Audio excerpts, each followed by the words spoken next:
এই ডিভোর্সি মাইয়া তার একটা মাইয়া আছে, এর পেছনে তোর মতো পোলা কেন করে আমি জানি না। তুই একটা ধান্দাবাজ, ও আমিও ধান্দাবাজ, তোর আর আমার ক্যাটাগরি একই।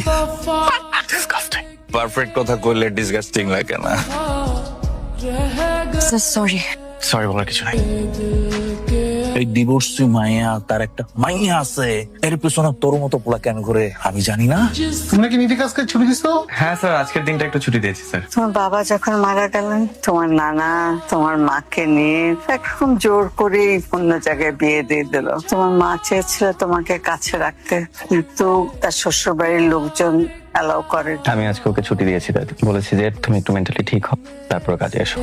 নিধির এখন দরকার এমন একজন মানুষ তার পাশে থাকবে, যে তাকে সাহস দেবে, কিন্তু সেটা সে পাচ্ছে না। তুমি একটু পাশে থেকো, সাহস দেবার চেষ্টা করো।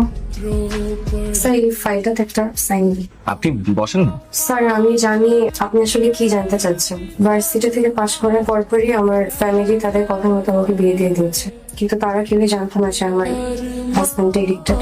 তো আপনি মামলা করেন, আপনার মেয়েকে আপনার কাছে নিয়ে আসেন, আমি আপনাকে হেল্প করবো। অপরচুনিটিটা আমার হাতে নেই স্যার, আমি কোর্টে যেয়ে হেরে গিয়েছি। আপনি কি বাসায় যাচ্ছেন? জি স্যার। আসেন, আপনাকে নামাই দিই। না স্যার, আমি একা চলে যেতে পারবো। নিধি, আমি আপনাকে আজকে বাসায় নামাই দিচ্ছি, চলেন আসেন। আপনি যান। আরে নিধি, কোনো ব্যাপার না। আপনি যান স্যার, আমি যেতে পারবো না। তোর কি মেয়েটাকে পছন্দ? একটা ভুল বিয়ে, একটা ভুল সিদ্ধান্ত মানুষের জীবন কিভাবে তছনছ করে দিতে পারে। তোমাকে একটা সারপ্রাইজ দেখো তো, ওদেরকে চিনো কিনা। এত বছর পর আমরা তোকে কত খুঁজছি, তুই আমাদেরকে অ্যাভয়েড কেন করলি? তোর ডিভোর্স হয়ে গেছে, সব একা একা সহ্য করলি, কিন্তু কেন? কোন অভিমানে? আমরা যদি তোর পাশে থাকতাম খুব বেশি ক্ষতি হইতো। তুই আমাদের সাথে এমন কেন করলি? আসলে আমি বুঝতে পারি নাই, তাই আমি নিজেকে সবার থেকে গুটিয়ে রেখেছি। এখন থেকে আমরা সবসময় তোর পাশে আছি। আপনি আমার জন্য যা করলেন, আমার জন্য কেউ কোনোদিন এত কিছু করে না।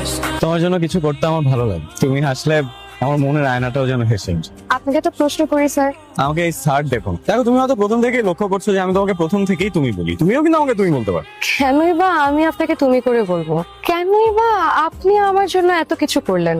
আমার মুখে হাসি ফোটালে আপনার কি লাভ? নিধি, এখানে লাভ লসের কথা কেন আসছে? দেখো, আমি তো প্রথমেই বললাম যে বিষয়টা ভালো লাগা, বিষয়টা মায়ার। আমার হৃদয়ের ভিতর থেকে তোমার অস্তিত্ব আমাকে কিছু একটা জানান। আপনি আমার প্রতি দুর্বল হয়ে পড়েছেন, আপনি আমার কাছাকাছি আসতে চান। তোমার মায়ের নিজেকে চড়াতে চাই নিধি। আমরা প্লিজ আর এইভাবে দেখা করবো না। নিধি, কি হয়েছে? আমি একটা ভাঙা আয়না জোড়া লাগানোর চেষ্টা করবেন না প্লিজ।